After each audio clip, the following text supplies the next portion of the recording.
அருள்மிகு கற்பக விநாயகர், அருள்மிகு சுப்பிரமணிய சுவாமி திருக்கோயிலில் அருணகிரிநாத பெருமானும் திருப்போரூர் சிதம்பர சுவாமிகளும் வள்ளல் பெருமானும் பாம்பன் சுவாமிகளும் முன்னிலையில் இருக்க, இந்த மண்டபத்தில் வீற்றிருக்கின்ற அடியார் பெருமக்களாகிய உங்கள் அனைவர் திருவடிகளையும் வணங்கிக் கொண்டு இன்றைய நாள் சிந்தனையை தொடங்குகின்றேன். பெருமானுடைய கருணையினால் தொடர்ந்து இங்கே ஞான வேள்வி செய்வதற்கு வாய்ப்பு அமைந்த வகையில் பாம்பன் சுவாமிகளுடைய திருப்பாவை நாம் சிந்தித்து வருகின்றோம். அந்த வகையில் சென்ற வாரத்தில் பாம்பன் சுவாமிகள் எப்படி கடவுள் வணக்கம் என்கிற அந்த முதல் பாடலை அமைக்கின்றார் என்பதை பற்றி சிந்தித்தோம். அந்த பாடலின் தொடக்க சிந்தனையாக இன்றைய நாளில் அந்த பாடலினுடைய தொடர்களோடு நாம் சிந்திக்க இருக்கின்றோம். கடவுளை பற்றிய அனுபவத்திற்கு பாம்பன் சுவாமிகள் இந்த திருப்பாவை அடிப்படையாக கொண்டு சொல்ல வருகின்ற விஷயம், அனுபவத்திற்கு கடவுளை நன்றாக அன்பின் மூலமாக அனுபவிப்பதற்கு உரிய மொழியாக தமிழை எடுத்துக்கொண்டு அதன் மூலமாக உருக்கத்தை நீங்கள் எல்லாம் பெற்று கரையில்லாத பிறப்பை அமைத்து கொள்ள வேண்டும் என்று விரும்புகின்றார்.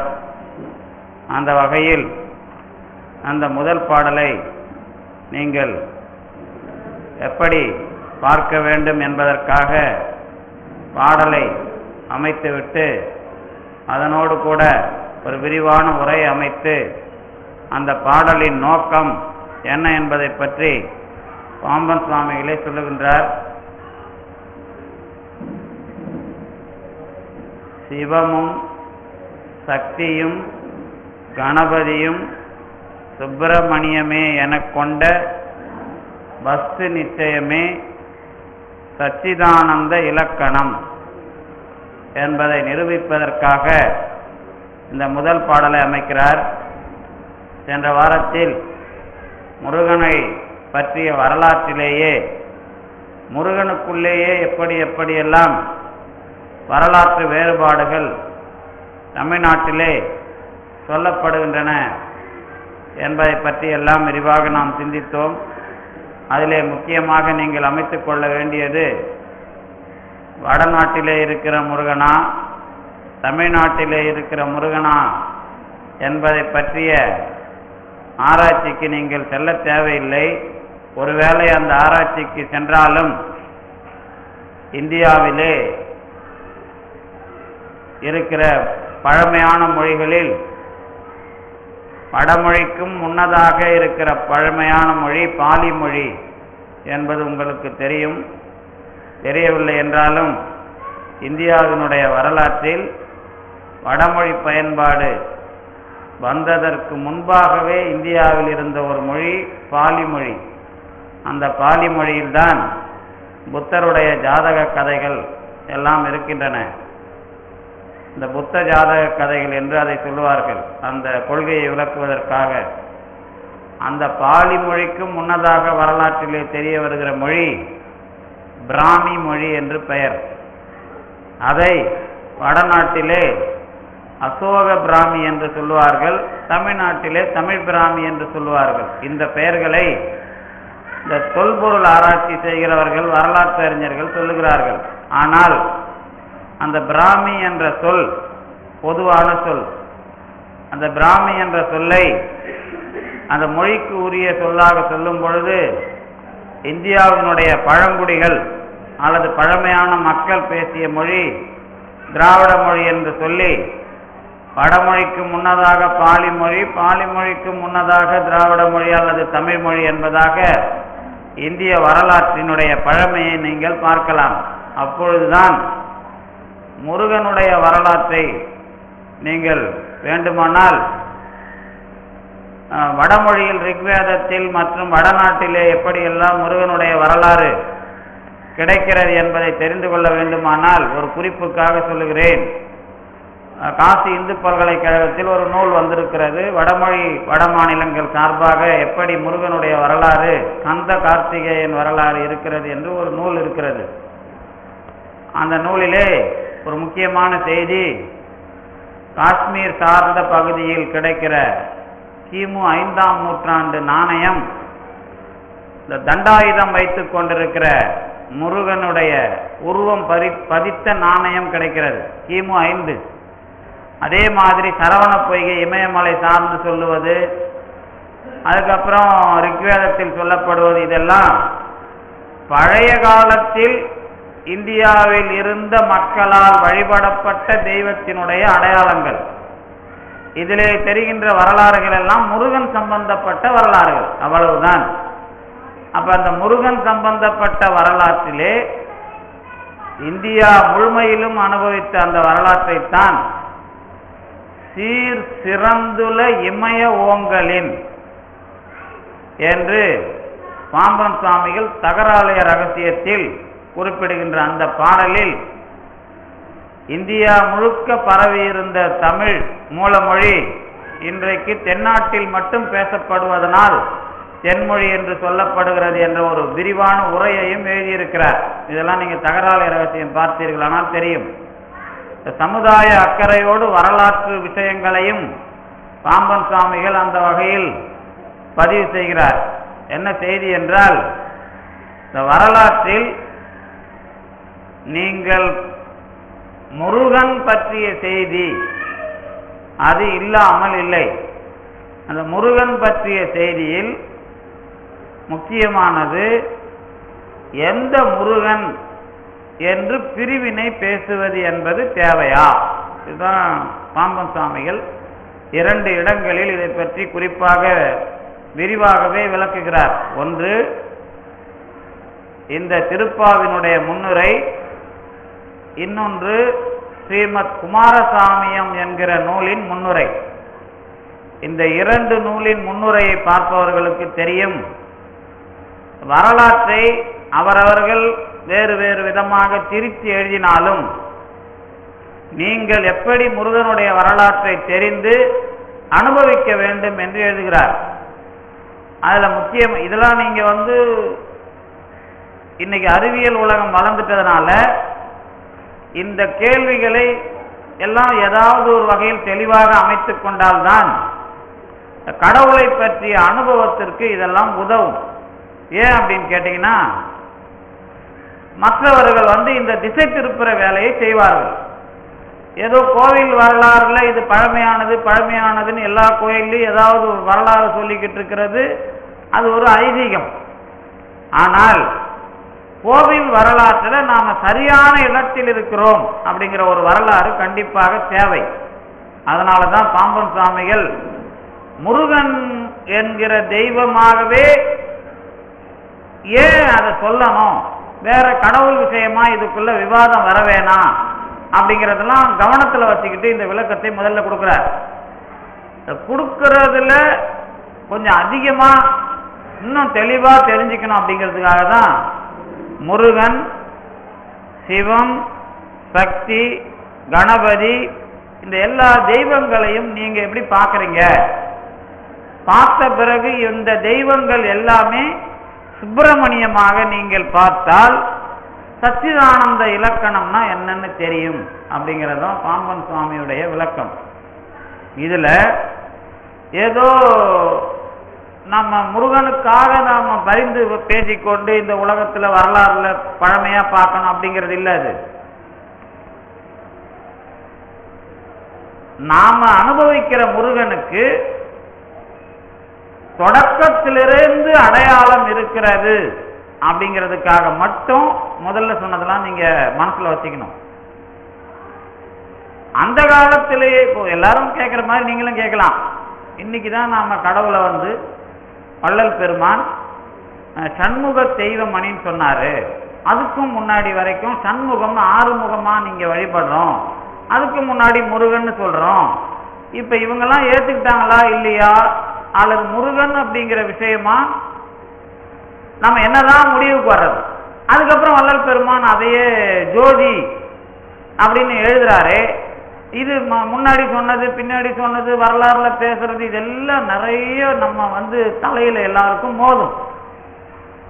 அதனாலதான் இந்த மாதிரி விஷயங்கள்ல நீங்க எந்த அளவுக்கு முதல்ல ஒரு எந்த கேள்வி வந்தாலும் அதுல அசைஞ்சு கொடுக்காம அல்லது சஞ்சலம் வராமல் அல்லது அதுக்குள்ள ஒரு மயக்கம் வராமல் இருக்கணுங்கிறதுக்கு தான் இதுக்குள்ளெல்லாம் கொஞ்சம் தெளிவா உங்களுக்கு அடிப்படையை அமைக்கிறேன்.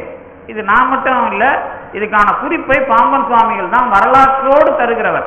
நம்ம அருளாளர் வரலாறுல வேற யாரும் இமயமலை வரைக்கும் பறந்திருந்த தமிழில் முருகனை அனுபவிச்சோம் அப்படின்னு வேற யாரும் எழுதல. பாம்பன் சாமி மட்டும்தான் அந்த விஷயத்தை நேராகவே எழுதுறார், உரையிலையும் எழுதுறார், முன்னுரைகள்லையும் எழுதுறார். ஏன்னா பாம்பன் சாமி அந்த அவர் இருந்த காலத்துல வெளி மாநில பத்திரிகையிலிருந்து வெளிநாட்டு பத்திரிகை செய்தி வரைக்கும் அவருக்கு கிடைக்குது. பாம்பன் சாமி முருகனுடைய அருளால பண்றதுங்கிறது ஒரு வகை, அது வேற. நாம இருக்கும் போதே அந்த காலத்துல எத்தனை செய்தி, அறிவியல் செய்தி, வரலாறு செய்தி வந்திருக்குதோ அதெல்லாம் கவனத்துல வந்து பாம்பன் சாமிக்கு சேருது. ஏன் அப்படி சேருது அப்படின்னு கேட்டீங்கன்னா, நான் தான் அடிக்கடி சொல்லுவேனே, நம்ம தமிழ் இலக்கிய வரலாறு அல்லது மொழி வரலாறு, தமிழ் மொழி வரலாறுக்குள்ள இலக்கியம், இலக்கணம் இதெல்லாம் நிறைய இருக்கு. இந்த இலக்கியம், இலக்கணம், இந்த வரலாறுல உரை எழுதினாலும் சரி, இலக்கணம் எழுதினாலும் சரி, இதுங்களுக்குள்ள என்ன, நாங்க இதெல்லாம் படித்தோம், இதெல்லாம் இதுக்கு அனுபவம், இதெல்லாம் இப்படி மேற்கோளோட எடுத்துக்காட்டி எழுதுகிற விஷயம் படைப்பாளிகளிடம் இல்லை.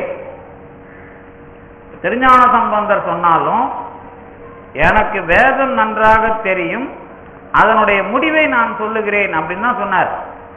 வேதத்துல இந்த பகுதியை எடுத்து நான் விளக்கம் சொல்லுகிறேன்னு திருஞான சம்பந்தர் சொல்லல.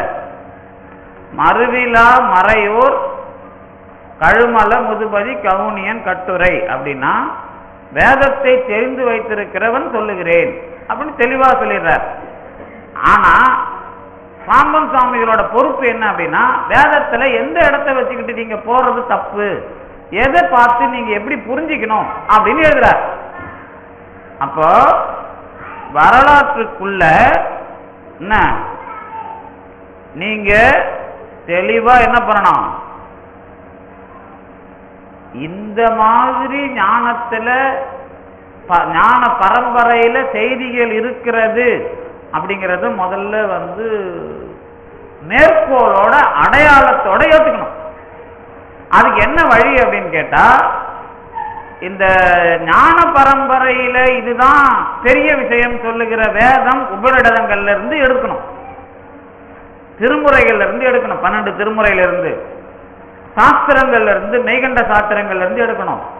இதெல்லாம் எடுத்து எழுதி இவ்வளவு நூலை நான் படித்து உங்களுக்கு தருகிறேன், இவ்வளவு நூல்கள் வரலாறுல இருக்குது அப்படிங்கிற ஒரு பெருமைக்கு உரிய ஒரே ஒரு மனிதர் அல்லது அருளாளர் பாம்பன் சுவாமிகள் மட்டும்தான். ஏன் அப்படி இதை நான் சொல்றேன் அப்படின்னு கேட்டீங்கன்னா, இது முக்கியமா சொல்லணும். இந்த தமிழ் இலக்கிய வரலாறுன்னு ஒன்று எழுதுறாங்கல்ல, தமிழ் இலக்கிய வரலாறு படிக்கிற பசங்களுக்கு வைப்பாங்க, ஸ்கூல்ல வைக்கிறவங்களுக்கு கொஞ்சமா வைப்பாங்க, காலேஜில் படிக்கிறவங்களுக்கு பெருசா வைப்பாங்க. இந்த இலக்கிய வரலாறுல ரொம்ப புகழ் பெற்றது மு வரதராசன் பிள்ளை, அப்புறம் பின்னாடி அருணாசலம் பிள்ளை, மு வரதராசனார், பின்னாடி அருணாசலம் பிள்ளை, இந்த மாதிரிலாம் நிறைய பேர் கொஞ்சம் புகழ் பெற்ற இலக்கிய வரலாறு. நான் எதுக்கு இது வருத்தத்தோட சொல்றேன் அப்படின்னா, இவ்வளவு பெரிய அறிஞர்கள் தமிழ் இலக்கிய வரலாறு எழுதுறாங்க. இந்த சோமசுந்தர நாயகர்னு ஒருத்தரையும் தெரியல, பாம்பன் சாமியையும் தெரியல. இப்ப இவங்க என்ன ஏதோ வந்து ரோட்ல கடந்து ஏதாவது கோயில்ல சாமிக்கு கும்பாபிஷேகத்துக்கு தெருவில் பாட்டு போனாங்க, தமிழ்ல தானே பாடினாங்க. இப்ப இந்த கோபம் இன்னைக்கு ஏன் நமக்கு வருது அப்படின்னு கேட்டீங்கன்னா, தமிழ் இலக்கியம்னு எடுத்துக்கிட்டு தேவார திருமுறைக்கு பிறகு அருணகிரிநாதர் வரைக்கும் வருவாங்க, அப்புறம் தாய்மானவர் கூட வரும், குமரகுருபரர் கொஞ்சம் வரும். இதுக்கு அப்புறம் தமிழ்ல ஒரு 20ஆம் நூற்றாண்டினுடைய தொடக்கத்துல ஒரு 6000 பாட்டுக்கு மேல எழுதின ஒரு ஆளு. ஏன்னா இவங்க படிச்சது வரைக்கும் தான் இலக்கிய வரலாறு அப்படின்னு எழுதுறவங்க. இன்னும் கேட்டா திருவிக்காலாம் இவர் காலத்தில் இருக்கிறார், அதுக்கு பிறகுதான் மூவெல்லாம் வராங்க. எதுக்கு சொல்றேன் அப்படின்னா, இந்த 2 பேர் வரலாறு முக்கியம் தமிழ் வரலாறுல. முதல்ல பாம்பன் சாமிக்கு முன்னாடி இருந்த சோமசுந்தர நாயகர் தமிழுக்கு இவ்வளவு மதிப்பு இருக்குது. இன்னும் நான் தெளிவா சொல்லுவேன், சைவர்கள் அப்படின்னா ஆங்கிலேயர் காலம் வரை சங்கர மதத்தில் இருக்கிற திருநீறு சார்த்தி கொண்டவர்கள் தான் சைவர்கள். ஆனா சிவஞான போதம் அல்லது திருஞான சம்பந்தர் மரபுக்குள்ள இருக்கிறவங்க சைவர்கள் அப்படிங்கிற பேரு விளங்கல. அந்த காலகட்டத்தில் சைவம் என்றால் திருஞான சம்பந்தர் தலைமையில் இயங்குகிற இதுதான் அப்படின்னு தெளிவா வரலாற்றை தமிழ் உலகத்துக்கு திருப்பி காமிச்சவர் சோமசுந்தர நாயகர். அதனாலதான் அவருடைய இறுதி சடங்குல பாம்பன் சாமி கலந்து கொண்டு, இவர் ஒரு மகான், இவருடைய இறப்புக்கு போன நீங்க தீட்டு கிடையாது அப்படின்னு அவர் அறிவிக்கிறார் பாம்பன் சாமிகள் அந்த சோமசுந்தர நாயகருடைய இறுதி சடங்கும் போது. அது மட்டும் இல்ல, சோமசுந்தர நாயகர் காலத்துல உவே சாமிநாதரிலிருந்து ஏகப்பட்ட புலவர்கள், ஒரு 100க்கு மேற்பட்டவர்கள் சோமசுந்தர நாயகருக்கு பாட்டு பாடுறாங்க அவருக்கு இறந்ததுக்கு. எதுக்கு சொல்றேன் அப்படின்னா, உவே சாமிநாதையர் ஆகட்டும் அல்லது திருவிக்காகட்டும் இல்ல பின்னாடி பெரிய அறிஞர்கள் சொல்றாங்கல்ல, இவங்க யாருக்குமே அதாவது 100கணக்கான புலவர்கள் பாடல் பாடல. அந்த அளவுக்கு ஊர் ஊரா போய் வேலை செஞ்ச இவங்களையும் அடுத்தது தமிழ்ல சேந்தன் செந்தமிழ், அதுக்கப்புறம் சுப்பிரமணியர் சதகம், இந்த 2 நூலும் தமிழ் இலக்கிய வரலாறுல மிக முக்கியமான நூலா இருக்கணும்.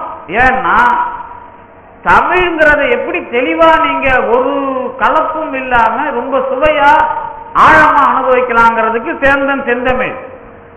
அப்புறம் தெளிவா ஒரு கொள்கையோட பாடப்பட்ட நூல் உள்ளூர் சிவசுப்பிரமணியர் சதகம். இந்த 2 நூலையுமே தமிழ்ல படிச்சாக்கா இன்னும் தெளிவா இவங்க மனநிலை மாறும் அப்படிங்கிறது நீங்க அந்த நூல்களை பார்த்தீங்கன்னா தெரியும். அப்ப இப்படிப்பட்ட நூல்களை செய்த இவர்களையும் இலக்கிய வரலாறுலையாவது கொஞ்சம் சொல்லி வைக்கல யாரும். ஆனா இவர்கள் பெரிய வேலை செய்தவர்கள் அப்படிங்கிறது மட்டும் உண்மை. அது மட்டும் இல்ல, எந்த இலக்கிய ஆசிரியனும் செய்யாத ஒரு பணியை பாம்பன் சுவாமிகள் மேற்கொள்கிறார். அப்பதான் அவருக்கு எல்லா நூல்களும் இத்தனை நூல்களை தமிழ் இலக்கிய வரலாறுக்குள்ள கொண்டு படிச்சு இதுக்கு மேல தமிழ் அனுபவம் இப்படிப்பட்டது. ஜி.யு. போப் எழுதுவாங்க. என்னன்னு எழுதுவாங்க? ஜி.யு. போப் தான் தமிழை திருக்குறளும் திருவாசகம் மூலமா அனுபவிச்சார்னு எழுதுவாங்க. ஆனா பாம்பன் சாமி என்கிற ஆள்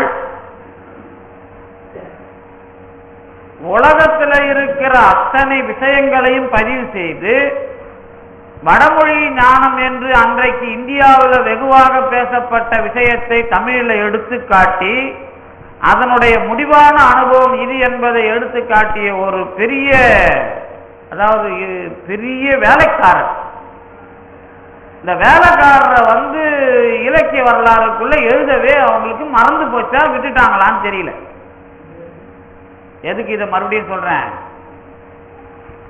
தமிழ் மூலமாக உருக்கத்தை பெற்று கடவுளை அடையலாம் அப்படிங்கிறதுக்கு ஜி.யு. போப் சொன்னது. அதுக்கு முன்னாடி சிவப்பிரகாசர்னு துறைமங்கலம் சிவப்பிரகாசர் மயிலம் பொம்மபுரம் ஆதீனத்து புலவர், அவர் எழுதுறார். என்னன்னு எழுதுறாருன்னா, திருவாசகம் படிச்சா அது கண்ணுல தண்ணி வரும் அப்படிங்கிறத ரொம்ப விரிவா ஜி.யு. போப்புக்கு முன்னாடி எழுதினவர் சிவப்பிரகாசர். இவங்கெல்லாம் எப்படி வரும்னு எழுதல, கண்ணுல தண்ணி வரும் இப்படி உருகும் அப்படின்னு தான் எழுதினாங்க. ஆனா பாம்பன் சாமிகள் எந்த மாதிரி இருந்தா நமக்கு உருக்கம் வரும் அப்படிங்கிறத தமிழ் எல்லா வகையிலேயும் பதிவு செய்திருக்கிறது அப்படிங்கிறதுக்கு பெரிய பணியை செய்தவர். இந்த பெரிய பணியை செய்த அவருடைய விஷயத்துல ஒண்ணுதான் இந்தியாவுக்குள்ள இருக்கிற கடவுள் விஷயத்துல ரெண்டு விதத்தை நீங்கள் பார்க்கணும். ஒன்னு, முருகன் என்கிற பழமை. கடவுள் என்பவர் இன்னைக்கு வள்ளல் பெருமானும் பாம்பன் சாமியும் சொல்ற மாதிரி கடவுள் இருந்தார். ஆனால் கடவுள் அப்படியே இருந்தார் என்று யாரும் சொல்லவில்லை. கடவுள் என்னைக்கும் ஜோதியா இருக்கிறவர் தான். கடவுள் என்னைக்கும் சச்சிதானந்தமா இருக்கிறவர் தான். ஆனால் கடவுளை வேடனாகவும் அம்மனாகவும் அதுக்கப்புறம் என்ன கணபதியாகவும் சிவனாகவும் இப்படி உருவங்களில் சொன்னது எதனால் அப்படின்னு கேட்டா, எந்த காலத்தில் எப்படி மக்கள் சமூகம் இருக்கிறதோ அந்த காலத்தில் அவர்களுடைய வளர்ச்சிக்கு அல்லது அவர்களுடைய அனுபவத்திற்கு கடவுளுடைய வடிவம் வரலாறு ஆகிறது. இதுதான் முதல் விஷயம். முருகப்பெருமான் வேடன். இப்ப நீங்க 2 நாளைக்கு முன்னாடி அல்லது 3 நாளைக்கு முன்னாடி கந்தக்கோட்டம் போயிருந்தீங்கன்னா தெரிஞ்சிருக்கும். பரிவேடன் அந்த விழா நடத்துறாங்கல்ல, பரிவேட்டை.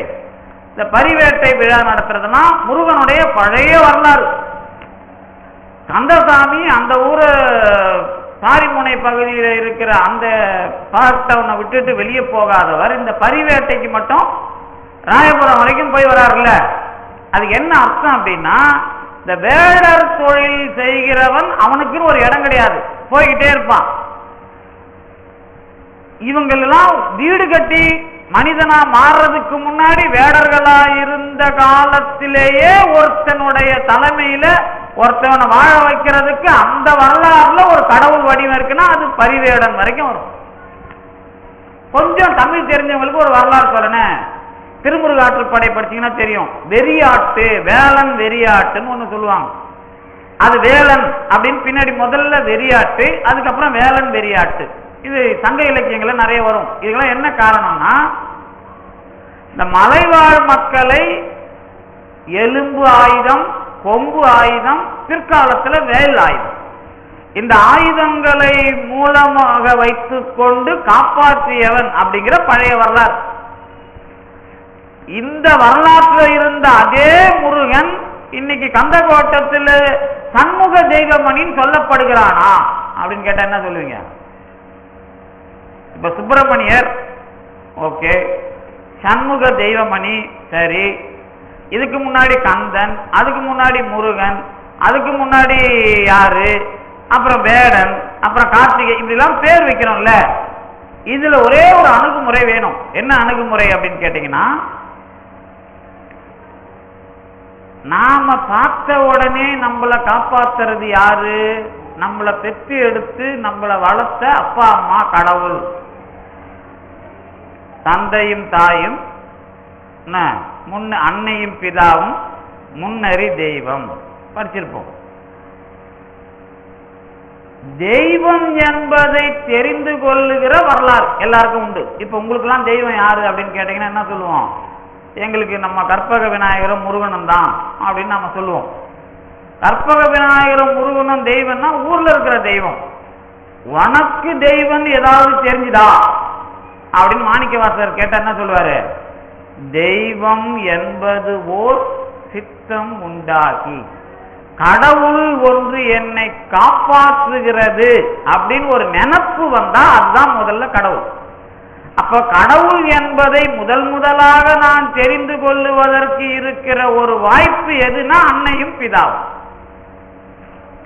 முன் அறி தெய்வம் அப்படின்னா கண்ணுக்கு தெரிகிற தெய்வம் என்றது மட்டும் இல்ல, கடவுள் வரலாற்றுல முதல்ல நான் கடவுளை தெரிஞ்சுக்கிறதுக்கு இருக்கிற ஒரு சாட்சி அன்னையும் பிதாவும். முன் அறி, முன்னே நான் முதலாக தெரிந்து கொள்ளுவதற்கு இருக்கிற சாட்சி அன்னையும் தந்தையும். அது என்ன இன்னும் கேட்டா, அன்னையும் பிதாவும் எழுதுனாங்கல்ல பின்னாடி தானே. முன்னாடி தந்தையும் தாயும் இருந்ததா அன்னையும் பிதாவும் இருந்ததாங்கிற பிரச்சனை அப்புறம் என்ன, அது மொழி இருக்குது அதுக்குள்ள. தந்தை தாய் பேர் அப்படின்னு ஒரு இடத்துல சொல்லியிருப்பாங்க, தந்தையையும் தாயையும் நீ பாதுகாக்க வேண்டும் அப்படின்னு தெளிவா சொல்லுவாங்க. பாதுகாக்கிறதுனா என்னங்கிறதுலாம் ஒண்ணும் இல்லை, அவர்களோடு சேர்ந்து அதுக்கப்புறம் அவர்களுக்காக அப்படின்னு மாறினா தந்தையும் தாயும் பேணப்பட வேண்டும் அப்படிங்கிறது அர்த்தம். என்ன விஷயம் அப்படின்னு கேட்டீங்கன்னா, நான் கடவுள் வரலாறு தெரிஞ்சுக்கிறதுக்கு முதல்ல என் அப்பா அம்மா தான் முதல் சாட்சியாக இருக்கிறார்கள். அது எந்த வகையில் இருக்கிறாங்கன்னு கேட்டா, இப்பவும் இருப்பாங்க, பிறந்த காலத்திலும் இருப்பாங்க, நாம முத பிறந்த காலத்திலும் இருப்பாங்க. நீங்க சிந்துவெளி முகஞ்சதாரோ நாகரிகம்லாம் சொல்லுவாங்க, பழைய நாகரிகம், தமிழருடைய பழைய நாகரிகம் இன்னைக்கு பாகிஸ்தான்ல இருக்குது. அது பாகிஸ்தான்ல இருக்கிற ஹரப்பா மொஹஞ்சதாரோ அப்படிங்கிற இடங்கள்ல நம்ம நாகரிகம், நம்ம திராவிட மக்கள் நாகரிகம், சிந்துவெளி நாகரிகம், அதுக்கு சின்னம்லாம் கிடைக்குது, தொல்லியல் ஆதாரம் கிடைக்குதுன்னா நீங்க வரலாறுல படிப்பீங்க, காட்டுவாங்க. அங்க இருக்கிற ஒரு அடையாளத்துல மாட்டு கொம்பு, அதுக்கு அதை வச்சு கடவுள் வழிபாடு, அதுக்கப்புறம் கொம்பு, அதுக்கப்புறம் இன்னொன்னு இந்த பிறப்பு உறுப்பும் கடவுளா சின்னமா இருக்கும். அதுல பிறப்பு உறுப்பு, பெண்களுடைய பிறப்பு உறுப்பும் இருக்கும், ஆண்கள் கிடையாது, ஆண்கள்லாம் பின்னாடி. இந்த பெண்கள் பிறப்பு உறுப்பு கடவுளா இருக்கிறதுல என்ன அர்த்தம் அப்படின்னு கேட்டீங்கன்னா, இவங்க தான் பிள்ளைய பெத்துக்கிறதுனால முதல்ல படைக்கிறவங்க இவங்க தான், அவங்க தான் கடவுள் அப்படின்னு முதல்ல முடிவு பண்ண. எப்படி ஆண் அப்பா இதெல்லாம் அப்ப கிடையாது, படைக்கிற வகையில் இவர்கள் தான் கடவுள் அப்படின்னு ஒரு விஷயம் வந்தா பெண்களை வணங்குகிற விஷயம். இங்கதான் சக்தி வந்தாங்க. முதல்ல சக்தி எங்க வந்தாங்க? பெண் தான் ஒரு உயிரை படைக்கிறவள், அவள் தான் கடவுள். அப்பதான் முதல்ல சக்தி வந்தது. இதுதான் அபிராமி அந்தாதி, எல்லாருக்கும் முன்னே இருக்கிறவ சக்தின்னு பாடுறாருல்ல அபிராமி பட்டர், அதெல்லாம் அதான் அதுக்கு அர்த்தம். அதுக்கப்புறம் என்ன நடக்குதுன்னா, ஆண்கள் இல்லாமல் பெண் படைக்க முடியாதுன்னு தெரிஞ்சுக்கிட்ட பிறகு சிவபெருமானும் வருகிறார். அதுக்கப்புறம் ஒரு குழந்தை, இந்த குடும்பத்துல ஒரு குழந்தை, அது முருகன், கொஞ்சம் கருத்து வளர்ச்சி. அதுக்கப்புறம் முன்னாடியே விநாயகர், அவர் அப்பாவும் இல்லை அம்மா மூலமா வந்தவர். அதுக்கப்புறம் அப்பா மூலமாகவும் எப்ப வர்றாரு? பிடியதன் ஒரு உண்மை கொள்ள நாம படிக்கிறோம்ல, பிடியதன் ஒரு உண்மை கொள்ள மிகு கரியது வடிகொடு தனது அடி வழிபடும் அவரிடர் கடி கணபதி வர அருளினன் மிகு கொடை வடிவினர் பயில் வழி வளமுறை இறையே. இன்னைக்கு நான் சொல்ற விஷயம்லாம் கொஞ்சம் உங்களுக்கு அப்படியே என்னடா இது இவ்வளோ விஷயம்லாம் எதுக்கு சொல்றாருன்னு நினைக்கலாம். இதெல்லாம் நீங்க காதுல கேட்டாதான் நமக்கு ஒரே கடவுள்கிட்ட போகணும்னு தெளிவு வரும்போது இந்த மாதிரி விஷயம் உங்களுக்கு கச்சடாவா நிற்காது. இப்ப நீங்க தெரியும், உங்களுக்கு சக்கரை பாகு காய்ச்சினா அப்படியே காய்ச்சிக்கிட்டே இருந்தா என்ன வராது? சுத்தமான பாகு வராது. அதுக்கு என்ன பண்ணுவோம்னா ஒரு சிட்டிகை உப்பு போடுவோம்ல, அப்பதானே கச்சடா வெளியே போகும். அப்ப கச்சடா வெளியே போகணும்னு சொன்னா என்ன அர்த்தம்? இந்த மாதிரி நீங்க தெளிவுக்கு எங்கேயாவது கேட்டு வச்சீங்கன்னா தான் இதெல்லாம் உப்பு, அப்பதான் நீங்க நல்ல சக்கரை பாகு நல்ல ஞானம் எடுக்க முடியும். அப்ப இந்த மாதிரி கச்சடா உங்களை எல்லாரும் நடுவில் என்ன பண்ணோம்? அந்த கடவுள்கிட்ட போலாமா இந்த கடவுள்கிட்ட போலாமாங்கிற விஷயத்துல இருந்து தடுக்கிறதுக்கு அறிவியல் பூர்வமா உங்களுக்கு வரும். அதுதான் இந்த செய்திலாம், வேற எதுவும் இல்லை. அதுலதான் இந்த முருகன், விநாயகர், சிவன், சக்தி எல்லாத்துக்கும் இப்படி வரலாறு இருக்குது. இன்னும் சிவபெருமான் வரலாறுல ரொம்ப முக்கியம் என்ன அப்படின்னா, தலையில தண்ணி, அவருக்கு பன்றி, கலப்பை, அதுக்கப்புறம் என்ன பாம்பு, இதெல்லாம் வச்சிருப்பார். எதுக்கு? அம்மா கிட்ட இருந்து இடத்த வாங்கி விவசாயம் பண்ற வேலை அவரோட வேலை. முதல்ல அம்மா கிட்ட இருந்ததுதான் இமயமலை. உங்களுக்கு எல்லாம் தெரியும், பார்வதராஜனுடைய மகள் பார்வதி, பார்வதியோட சொத்து தான் இமயமலை. அந்த இமயமலைய இவர் வாங்கி கங்கை தண்ணியை வச்சு விவசாயம் பண்றதுக்கு பாம்பு வேணும், என்ன வேணும்? கலப்பை வேணும், அப்புறம் தண்ணி வேணும், பன்றி குட்டியும் அதுக்கு வேணும். விவசாயத்துக்கு உதவுறது பன்றி, அந்த நிலத்தை தொலைச்சி எடுக்கிறது பன்றி. இந்த விவசாயம் சார்ந்த எல்லா விஷயத்தையும் வச்சுக்கிட்டு விவசாயம் பண்ணி இந்த மக்களுக்கு அம்பாலோட சேர்ந்து சிவபெருமான் வருகிறார் வரலாறுல. இவரு வணங்குறது கடவுளா எப்படி பார்க்கறதுன்னு வர்றப்பதான் இந்த பாதுகாக்கிற கடவுளும் படைக்கிற கடவுளும் போட்டி போட்டுக்கிறாங்க. கடவுளை பார்க்கணும். அப்பதான் எது வருது? லிங்கம் வருது, நம்ம ஜோதி வருது. ஓஹோ, கடவுள் என்பது நாம பார்க்கிற விஷயமா மட்டும் இல்ல, இத கடந்தது அப்படின்னு எப்ப வருது? வரப்போற சிவராத்திரியிலேயே வருது. அதானே இந்த வரப்போற சிவராத்திரி விஷயத்தை வச்சே கடவுள் வரலாறுலாம் நீங்க கொஞ்சம் கொஞ்சமா இதுக்குள்ள இருக்கிற பிசுரெல்லாம் தட்டிக்கணும். சிவராத்திரிக்கு அடுத்த நாள் ஒண்ணு வரும். என்ன வரும்? மசான கொள்ளை வரும், மயான கொள்ளை ஒண்ணு வரும். இந்த மயான கொள்ளையில அம்பாள் வழிபாடு, சிவராத்திரியில் சிவபெருமான் வழிபாடு. இந்த ரெண்டு பேரும் சேர்ந்து சிக்கல் வர்றதுனாலதான் இந்த கடவுள் பத்தின பிரச்சனையில தெளிவா வரணும்னு பிரம்மனுக்கும் திருமாலுக்குமான பிரச்சனையில ஜோதி விஷயம் தெரியுது.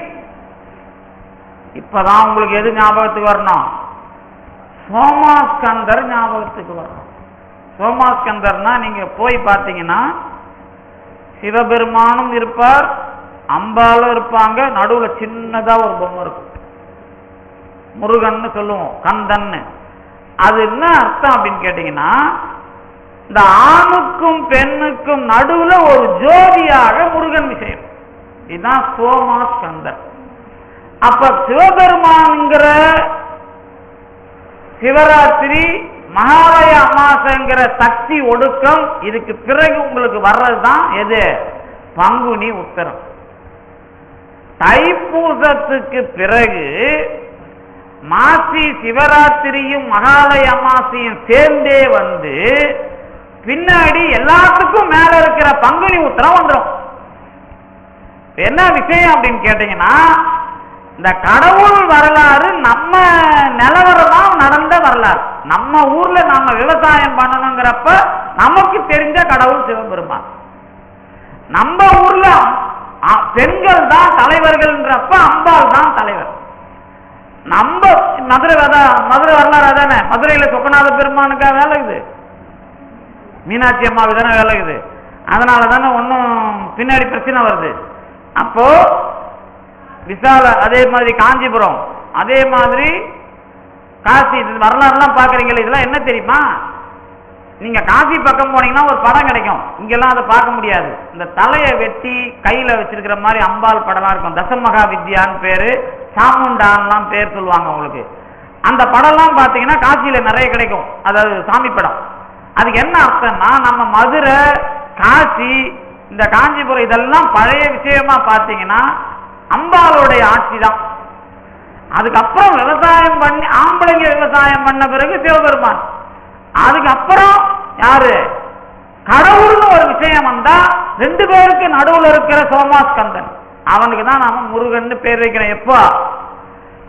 அம்பாளுக்கும் சிவனுக்கும் முன்னாடி வேடர் காலத்திலேயே வேடனாயிருந்த முருகன் இப்ப சோமாஸ்கந்தனா வர்றார். அந்த முருகனுக்கும் சோமாஸ்கந்தனுக்கும் என்ன சம்பந்தம்? நீங்க கோயில்ல இதெல்லாம் கேள்வி கேட்டிருக்க மாட்டீங்க. சாமி, நான் தான் முருகனை இப்படி கும்பிடுறேன், கொள்ளையா கும்பிடுறதா, இல்ல அம்பாளுக்கும் பேர் என்ன இறைவனுக்கும் நடுவுல சோமாஸ்கந்தனா கும்பிடுறதா, இல்ல எப்படி திருச்செந்தூர் முருகனா கும்பிடுறதா, பழனி முருகனா கும்பிடுறதா, இல்ல நடராஜரா கும்பிடுறதா, இல்ல தியாகராஜரா கும்பிடுறதா ஒரு கேள்வி கேட்டா தெரியும் உங்களுக்கு. இதெல்லாம் உங்க கோயிலே இருக்கு சார். கோயிலுக்கு போறீங்க, சிவலிங்கத்தை பாக்குறீங்க, நடராஜரை பாக்குறீங்க, அதுக்கப்புறம் யாரை பாக்குறீங்க? தியாகராஜரை பாக்குறீங்க, அப்புறம் சோமாஸ்கந்தரை பாக்குறீங்க. இப்ப என்னதான் நடக்குது? கேள்வி வருமா இல்லையா? வரலாற்றுல எவ்வளவு விஷயம் இருக்குதோ அவ்வளவுக்கும் கடவுள் நிறைய வந்திருக்குது. வேடர் காலத்துல பரிவேடு, வெறியாட்டு, அதுக்கப்புறம் பெண்கள் உற்பத்தி செஞ்ச காலத்துல அம்பாள், அப்புறம் விவசாயத்தை ஆண்கள் கையில் எடுத்தப்ப சிவன், அதுக்கப்புறம் கடவுளை கண்டுபிடிச்சப்ப ஜோதி, அது சோமாஸ்கந்தம். இவ்வளவு விஷயமும் வந்த பிறகு நீங்க பார்க்கிற கடவுள்ல எதை வேணாலும் வாங்கிக்கலாம். இதுல இன்னொரு விஷயம் சொல்லணும். இதுல இன்னொரு விஷயம் என்னன்னா, இன்னைக்கு இந்த விஷயம் சிவராத்திரி வந்ததுனால உங்களுக்கு இந்த பெரிய கடவுள் அப்படிங்கிறது ஒரு வரலாறுக்குள்ள தெரிஞ்சுங்களேன். இதுக்கு நடுவில் இன்னொரு விஷயம் என்ன அப்படின்னு கேட்டீங்கன்னா, இந்த கடவுள்லாம் இவ்வளவு வரலாறுல சொல்றீங்களே சார், இந்த திருநாவுக்கரசர், திருஞான சம்பந்தர் இவங்கெல்லாம் வந்து சிவபெருமான் இல்ல பாடி முருகன் எல்லாம் விட்டுட்டு இல்ல பாடி கொடுத்தாங்க, முருகன் அப்பயே இருந்தாலும் இப்படிதானே கொடுத்தாங்க அப்படின்னு ஒரு கேள்வி வருது இல்ல மனசுல. அதுக்கு என்ன விஷயம்னு கேட்டீங்கன்னா, நான் ஒரு ஆள் இருக்கிறீங்க, நீங்க இருக்கிறீங்க, இந்த கடவுள் வரலாறு விட்டுருங்க, சிவனை விட்டுருங்க, முருகனை விட்டுருங்க, அம்பாலை விட்டுருங்க, அப்புறம் இங்கேயே சிறு தெய்வங்களை எல்லாத்தையும் மறந்துட்டு கடவுள் தெய்வம் என்பது ஒரு சித்தம் வருதுன்னு சொன்னேன்ல, அதை வர வைக்கணும்னா இந்த பொறுப்புல இந்த பொறுப்புல வச்சு, இந்த பொறுப்புல இப்ப நம்மளாம் இருக்கிறோம்ல, இதுலயே சின்ன வயசுல இருந்து இன்னைக்கு நான் கடவுள்கிட்ட வர்றேன், கடவுளை அனுபவிக்கிறேன்னு எல்லாரும் வந்து உட்காந்துக்கிறோம். நமக்குள்ள என்ன வளர்ச்சி இருக்குதுன்னு யோசனை பண்ணி பார்த்துட்டோமா? எங்க அப்பா அம்மா சின்ன வயசுல இருந்து மணியாட்டி சாமி கும்பிட கத்து கொடுத்தாங்க, என்ன பாறை வச்சு கத்து கொடுத்தாங்க, என்ன அசைவம் சாப்பிடாம வச்சு கத்து கொடுத்தாங்க, இப்படிலாம் வரலாறு. அப்பா அம்மா கத்து கொடுத்ததுனாலே கடவுள் மேல நம்பிக்கை வந்திருக்குதா, உண்மையிலேயே கடவுள் மேல நம்பிக்கை வந்திருக்கு? நாங்கெல்லாம் பிறப்புல சைவம் கிடையாது. நான் சென்னையில சைவ சித்தாந்தம் படிக்க வந்ததுனால சைவன் நானே. அதுக்கு முன்னாடி நாங்க 30 திருமேனி தீண்டுவார் தான், கடப்பாக்கம் மரக்காணம் பக்கம் தெரியல.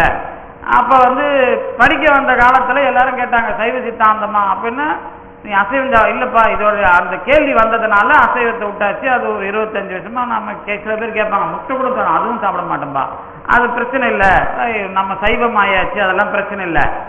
ஆனா நான் வலுக்கட்டாயமா ஆகிறேன்னா மனநிலை மாறுதான். சில பேர் அசைவ ஓட்டுல போய் சைவமா சாப்பிட்றது அப்படின்னு வாங்கி வந்துடும் சில பேருக்கு. அவனுக்கு ஒவ்வாமை அலர்ஜியில சைவனா இருப்பான். அலர்ஜியில தான் சைவனா இருக்கக்கூடாது. மனநிலை ரீதியா நீங்க பக்கத்துல இருந்தாலும் அது உங்களை இழுக்கக்கூடாது. அதான் அது வந்து மனநிலை ரீதியான மாற்றம். அப்ப என் குடும்பத்துல சாப்பிட வேணாம்னு சொன்னதுனால சாப்பிடாம இருந்து யாருக்கும் தெரியாம போய் சாப்பிட்டேன். அம்மா சத்தியம் வாங்கினதுனாலதான் காந்தியடிகள் கட்டுப்பாடா இருந்தாருன்னு வரலாறு படிப்பேன்ல. அப்ப அம்மா சத்தியத்து மேல நம்பிக்கை வச்சதுனாலதான் கட்டுப்பாடா இருந்தார். எதுலயாவது ஒண்ணுத்துல இருக்கணும்ல. அசைவம் சாப்பிடக்கூடாதுங்கிறதுல அவருக்கு தெரியாது. ஆனா அம்மா சத்தியத்தை காப்பாற்றணும்ன்ற நம்பிக்கை தான் அவரை வளர்க்குது. இப்போ இடம் புரிஞ்சுக்கணும் நீங்க. அப்ப எதுல வச்சு கடவுள் கத்துக் கொடுக்குறாங்கிறதான் பிரச்சனை. கத்துக் கொடுக்கும் போது மனநிலை ரீதியா கொடுக்கல, இன்னொரு விஷயத்துல எனக்கு ஒரு மனநிலை இருக்கும். ரெண்டு வச்சுக்கணும் நீங்க. முதல்ல எப்படி பார்க்கணும், எனக்கு நேர் மனநிலை இருக்காது, ஏன் சம்பந்தப்பட்ட இன்னொரு மனநிலையில கடவுள் கத்துக் கொடுப்பான். இதுதான் நம்ம வாழ்க்கை. எல்லாருக்குமே இதான் வாழ்க்கை. ரெண்டு விஷயமா தான் நடக்கும் எல்லாமே. நேரா நமக்கு வராது, ஆனா நமக்கு இருக்கிற ஒரு வீக்னஸுக்குள்ள கடவுள் வேலை பார்ப்பான். இந்த ரெண்டும் மோதி எனக்கு ஞானம் வரும்.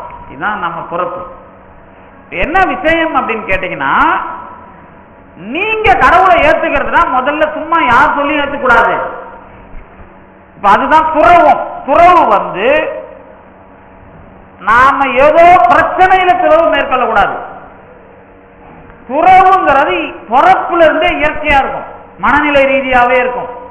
ஏதோ முடியாமலையோ அல்லது பிரச்சனையிலையோ துறவு வரக்கூடாது, அது தப்பு.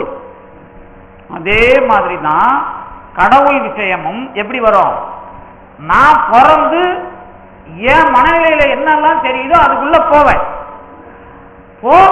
முதல்ல எப்படி போவேன்னா, இந்த உலகத்துல மீன் கறி அப்புறம் என்ன அசைவம் அது என்னென்ன சாப்பிடணுமோ அதுக்குள்ள மனசு போகும். இயற்கையா நீங்க பிறப்புல உங்களுக்கு கிடைக்காம இருக்கலாம், அந்த மனம் மாறணும். முதல்ல மன ரீதியா மாறணும். அல்லது எனக்கு இயற்கையா இந்த புகைப்பழக்கம் அல்லது பெண்கள் இதுல இருந்து வெளியே வரணும். இயற்கையா வெளியே எந்த அளவுக்கு நாம பிறப்புல தகுதியானவர்களா பிறந்திருக்கிறோமோ, இதுதான் நம்ம ஸ்டேட்டஸ், பிறப்பு ஸ்டேட்டஸ். இந்த பிறப்புல எது என்னை விட்டு கெட்ட பழக்கங்கள் போக வேண்டுமோ அதெல்லாம் போய், ஆனா அதுக்குள்ளேயும் சிக்கலோட பிறந்திருக்கிறேன். இதுதான் என் விஷயம். இதுதான் நம்ம பிறப்பு. இதுல கடவுளை பத்தி நான் கத்துக்கணும் அப்படின்னா என்ன அப்படின்னா, இப்ப நான் சொல்ற வரலாறு தான் எல்லாருக்குமே. முதல்ல நீங்க போனாலும் போகலனாலும் இந்த உலகத்துல பார்க்கிற பொருள் சாப்பிட்ற பொருள் இது கண்ணு காது வாய் மூக்கு உடம்பு இதுல அனுபவிக்கிறது தான் உலக வாழ்க்கை. இதான் முதல்ல போகும். இதுல அனுபவிச்சதுல இது அனுபவிக்க கூடாது, இது வேணாம் அப்படின்னு கொஞ்சம் திரும்புவோம். கொஞ்சம் திரும்பினா என்ன வரும்?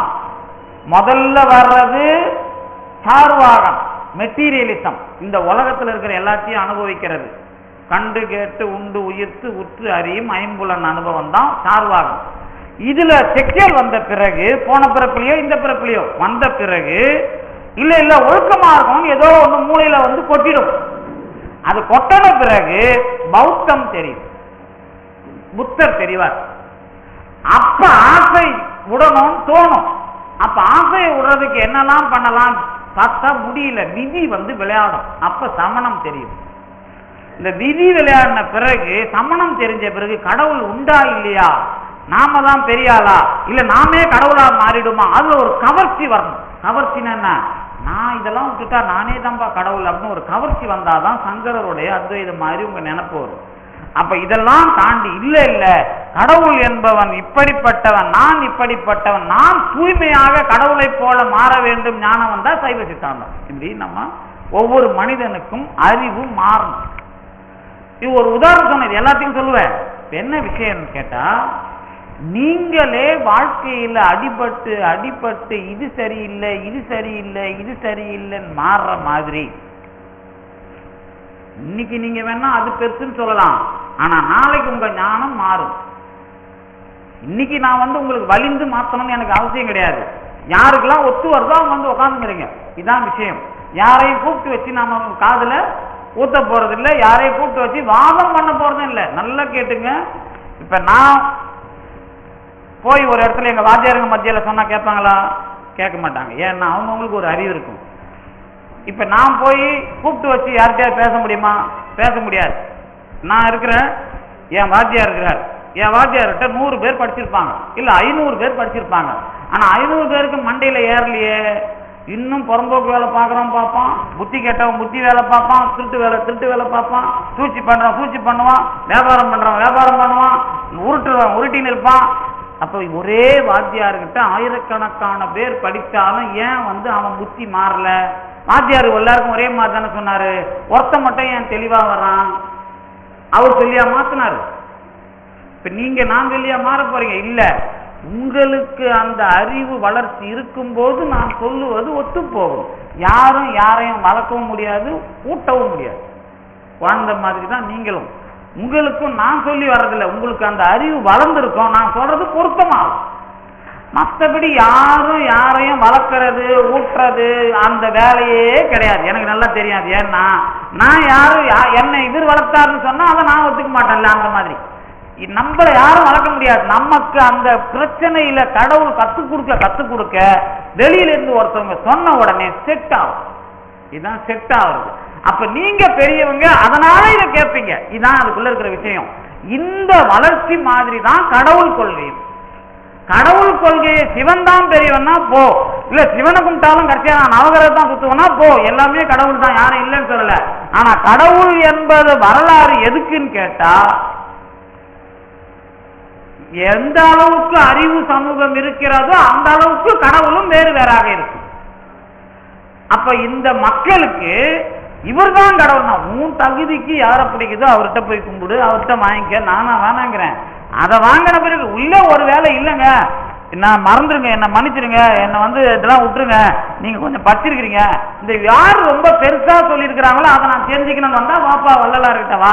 இல்லைங்க எல்லா புக்கையும் எல்லாரும் படிச்சு யார் சொல்லிக்கிறார், வாப்பா பாம்பன் சாமி கிட்ட வா, நாம சொல்லி கொடுக்கலாம். இப்படித்தான் பண்ணுவோமே தவிர ஊர்ல இருக்கிற எல்லாருக்கும் ஓதுறது நம்ம வேலை கிடையாது. அதுதான் உங்களுக்கு. அதே மாதிரி தான் கடவுளும் நான் பெரியவன் என்று எல்லோரிடமும் தன்னை காட்டிக் கொள்ளுகிற வேலை இல்லை. ஆனால் அவனை பார்க்க போனால் அவனை பார்க்கவே முடியாது. சிவபெருமானும் இருக்கிறார், முருகனும் இருக்கிறார். ஆனா கடவுள்னு சொல்லிட்டு அவனை பார்க்க முடியாதுன்னு சொல்றாங்க எல்லாரும். தோதான் பார்க்கறது சார், முருகன் பார்க்கிறப்பா யார் இல்லைன்னு. இப்ப நீ பார்க்கறது இந்த ஊர்ல இப்படி வச்சிருக்கிறாங்க, அதை பார்த்து நீ வாங்கிக்கலாம். நாங்க மேட்டம் சொல்லல, வாங்கிக்கோ. ஆனா கடவுள் அப்படிங்கறத அடையணுங்கிறத அதுக்கப்புறம் உன் மண்டையில ஏற்றிருவான். உன் மண்டையில கடவுள் இப்போ இருக்கிறீங்க,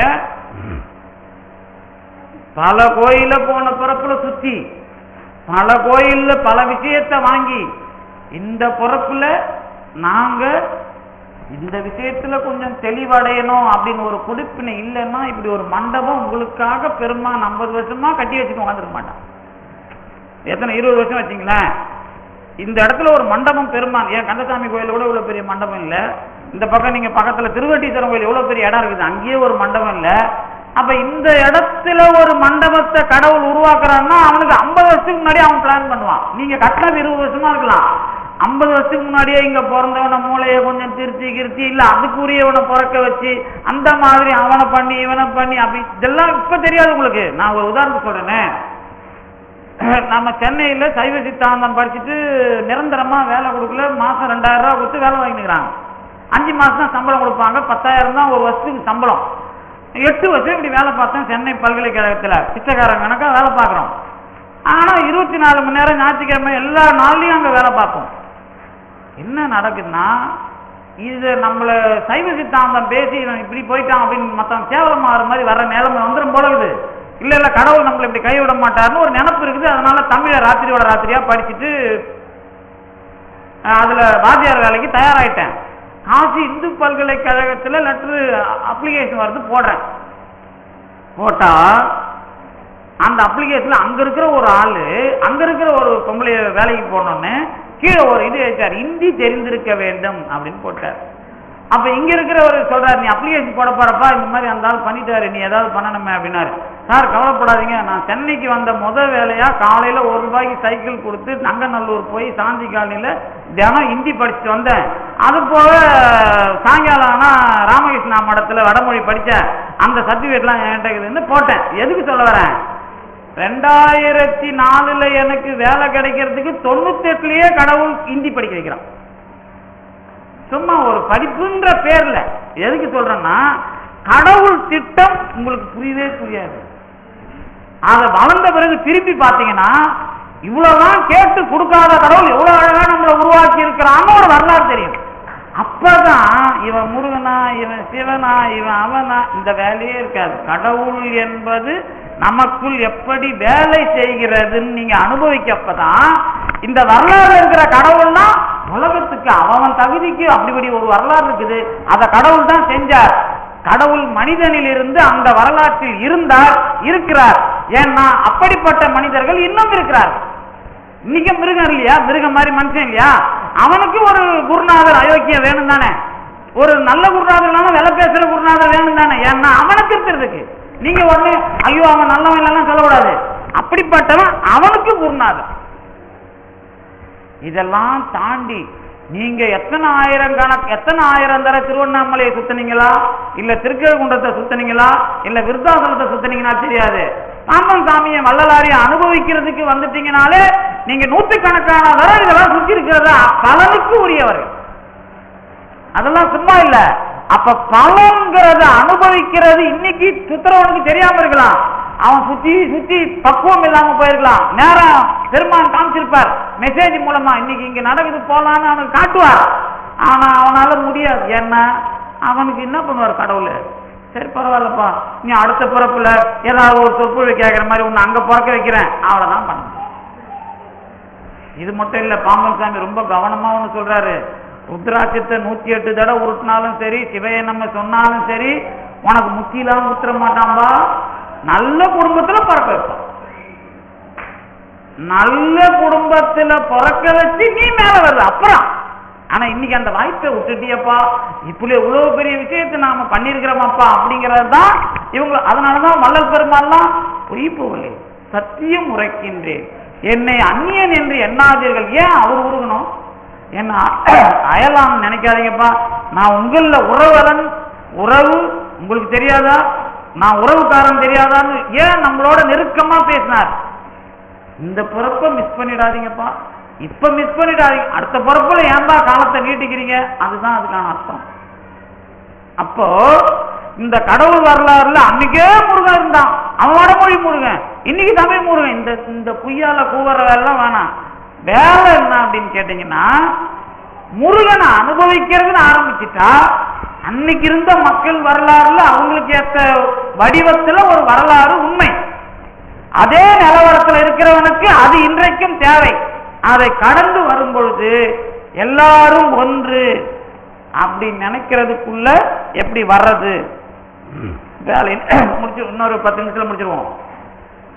8:15 தான் ஆகுது. அது என்ன விஷயம் அப்படின்னு கேட்டீங்கன்னா, நம்ம வழக்கமா 8 தானே முடிக்கிறது.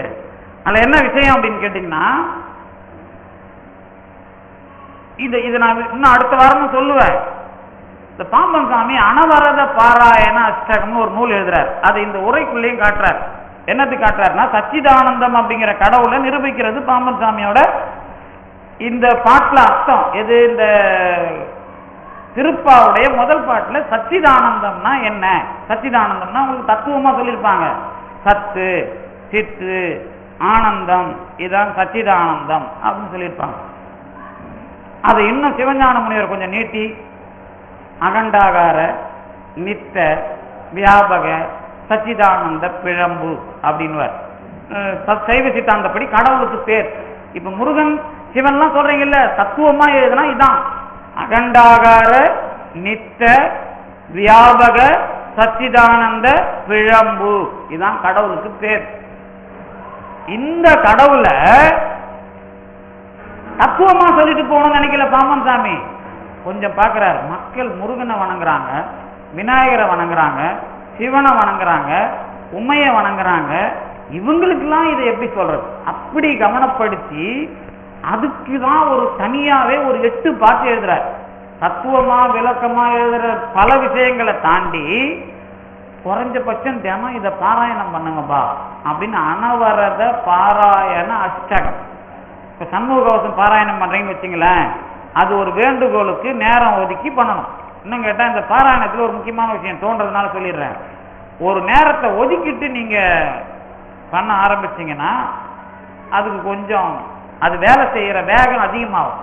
என்னன்னு கேட்டீங்கன்னா, இப்போ காலையில 6 மணி இல்ல பகல் 12 மணி இல்ல ராத்திரி 12 மணி ஏதாவது ஒரு நேரத்தை ஒதுக்கிட்டு படிக்க ஆரம்பிச்சீங்கன்னா அந்த நேரத்துல கடவுள் உங்களுக்காக வந்து நின்றுடுவார்.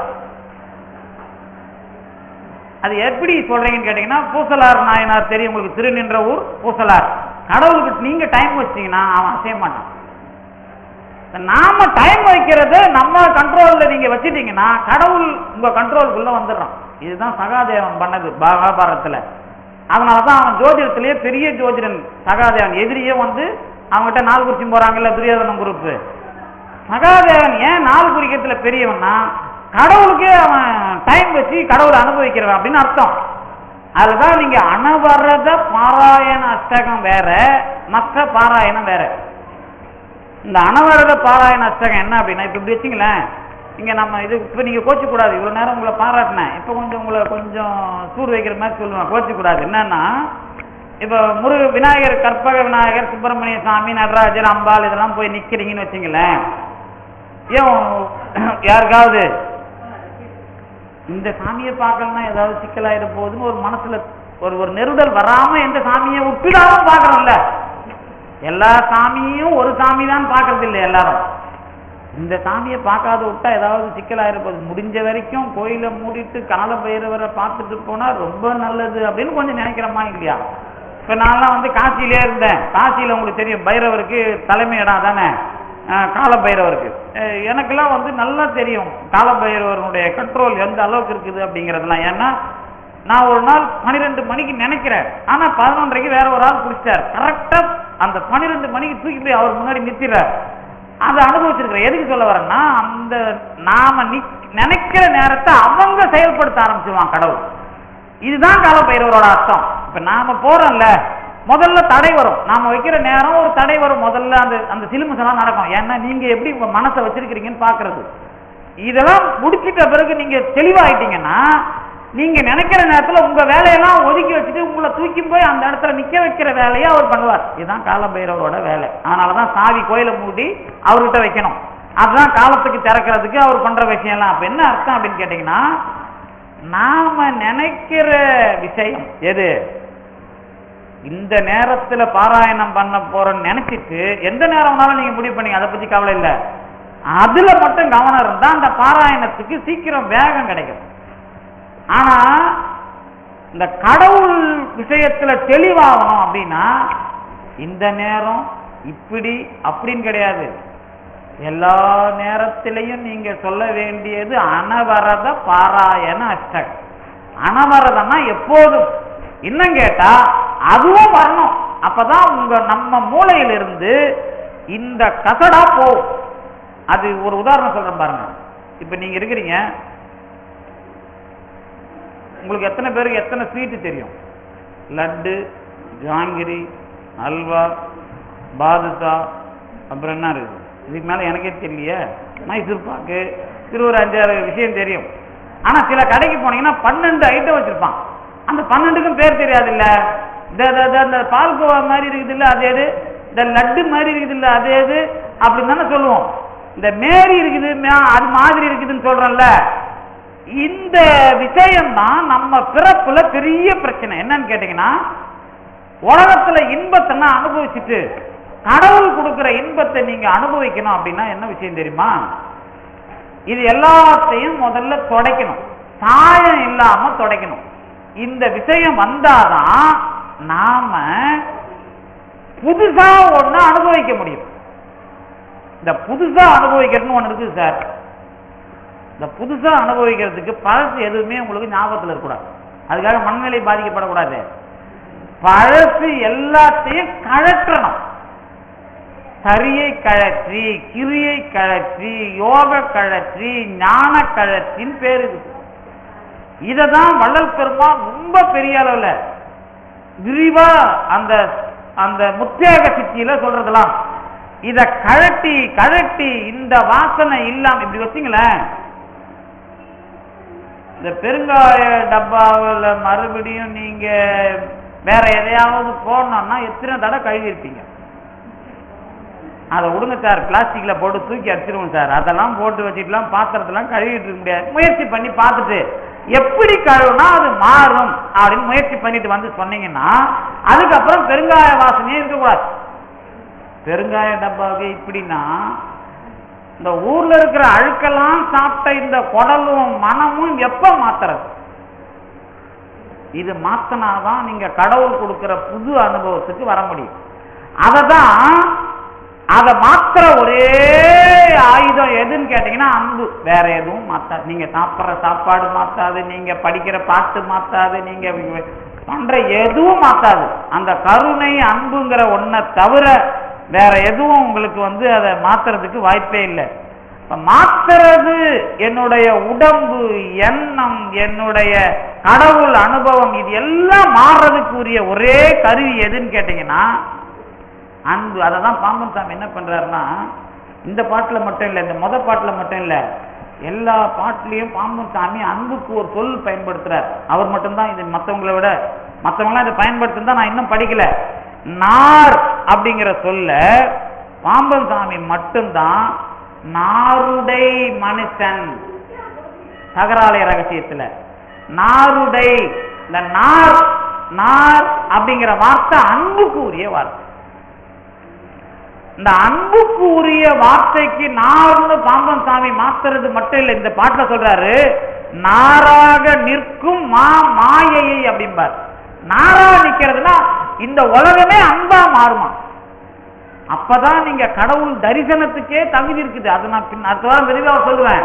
ஒரு உதாரணத்துக்கு என்ன அப்படின்னா, இந்த அனவரத பாராயண அஷ்டகம் பாட பாட பாட பாட அந்த மன்றெனும் பதியுரை மழையிப முகவனும் நன்றெனும் பிறனவ அவன் இளைஞனும் மறைதொன்றெனும் பொருள் என சுடர் சிவனும் உமையும் ஒன்று எனும் பெரியவர் உயர் பதம் பணிவேன்கிறார். பாம்பன் சாமி என்ன பண்றாருன்னா, இந்த சிவன், முருகன், விநாயகன், சக்தி இதெல்லாம் ஒன்றும் சொல்றவன் காலில் நான் உருவாங்கிறார். முத பாட்டியா தான். அதுக்கு என்ன அர்த்தம் தெரியல. முதல்ல பாம்பன் சாமி பெரிய ஆளு, அவர்தான் நான் பாட நினைக்கிறேன்ல, அவர் நம்ம காலில் உருவாருன்னா எவ்வளோ அந்த கூச்சம் வரணும். இந்த கூச்சத்தை தான் நீங்க முதல்ல உணரணும். இந்த 4 கடவுளை பார்க்கும்போது நான் ஒரு கடவுளா பார்க்கறதுக்கு தயாராகிறதுக்கு தான் இந்த கூச்சம் வர்றது. கூச்சம்ன்றது 2 விஷயமா பார்க்கணும். கூச்சம் இல்லாம போறது ஒண்ணு, கூச்சம் இருக்கிறது ஒண்ணு. திருவள்ளுவர் தான் இது ரொம்ப அழகா நானுடைமைன்னு பேசுவார். நிறைய பேருக்கு இப்போ எதுல கூச்சம் இருக்கணும் எதுல கூச்சம் இருக்கக்கூடாது. நாம தான் இப்போ சென்னை மாநகர பேருந்துகள்ல நமக்கு கூச்சம்னா என்னன்னு தெரியாம எருமை மாட்டு தோல்ல நாம உடம்பு வச்சுட்டு இருக்கிறோம் அப்படிங்கிறதுலாம் உங்களுக்கு தெரியும். அங்க மட்டும் இல்லை, நடக்கும்போது போகும்போது எல்லாம் இப்போ எருமை மாடுகளோடு தான் நாம பழகிட்டு இருக்கிறோம். அதனால கூச்சம் நானுடைமை அதெல்லாம் சென்சிட்டிவ் அப்படிங்கிறதுக்குள்ள நாம போக முடியாத ஒரு சமூகத்துல வாழ இருந்தாலும் மனநிலை ரீதியாக என்னுடைய முகத்தளவுலையாவது நான் ஒரு விதமான சுழிப்பு வரணும்ல. அந்த சுழிப்பு இந்த 6 கடவுளை பார்த்து நான் பிச்சை எடுக்கிறேங்கிற நினைப்பு இல்லாம கடவுளுங்கிற நிமிர்வா பார்க்கணும் அப்படின்னா முதல்ல பாம்பன் சாமி நம்ம காலில் விழறா, ஐயோ காலை எடுத்துக்குவோம், நாம இதுக்குள்ள போவோம் அப்படிங்கிற எண்ணம் தான் அந்த முத பாட்டு அனவரத பாராயண அஷ்டகம். அதுதான் பாம்பன் சாமி இந்த திருப்பா உரையிலே எடுத்து காட்டுறாரு. இப்ப என்ன விஷயம் அப்படின்னு கேட்டீங்கன்னா, நம்ம வரலாறுக்குள்ள இருக்கிற வேற வேற விஷயங்களுக்குள்ள போறதுக்கு நிறைய ஆள் இருக்கிறாங்க. ஆனால் வரலாற்றை கடந்து பெரிய பரம்பொருள் அனுபவத்துக்கு நாம எப்படி நம்ம கடவுள் அனுபவிக்கிறதுக்கு தயாரானோமோ அதே மாதிரி பெரிய கடவுள் அனுபவத்தில் நம்மை தயார் செய்வதற்கு ஞான பரம்பரையில் பாம்பனார் பதில் சொல்லி இருக்கிறார். அதற்கு முன்பாக ஞானமே தேவையில்லை, அன்பால் அடையலாம் என்று வள்ளலார் பதில் சொல்லி இருக்கிறார். இவங்க 2 பேருமே காரைக்கால் அம்மையார், திருமூலர், திருஞான சம்பந்தர்ல இருந்து எல்லா விஷயங்களிலேயும் மக்களை தெளிவுபடுத்துகிறார்கள். இதுதான் முக்கியம். அதுல இந்த பாட்டுல பாம்பன் சாமி சொல்ல வந்தது முருகனுடைய வரலாற்றை படித்து எல்லா விஷயமும் ஒரு கடவுளுக்குள்ள நினைக்கும் போது ஒரே ஒரு விஷயமா முதல்ல நினைக்க சொல்றாரு. என்னது? சுப்பிரமணியனுக்குள்ள எல்லாரும் இருக்கிறாங்க, சுப்பிரமணியன் தான் எல்லாரும் இருக்கிறான் அப்படிங்கிறத பார்த்தீங்கன்னா சச்சிதானந்த அனுபவத்துக்கு நீங்க போலாம். அது மனசளவுல வரலனாலும் அனவரத பாராயண அஷ்டகத்தை நினைச்சுக்குங்க அப்படிங்கிறது பாம்பன் சாமியுடைய அறிவுரை. இந்த அளவுக்கு இந்த வாரத்தை நிறுத்தி அடுத்த வாரம் தொடர்ச்சியாக சிந்திக்கலாம் என்பதை கூறி இந்த அளவிற்கு தந்து நிறுத்தி திருவள்ளுவர்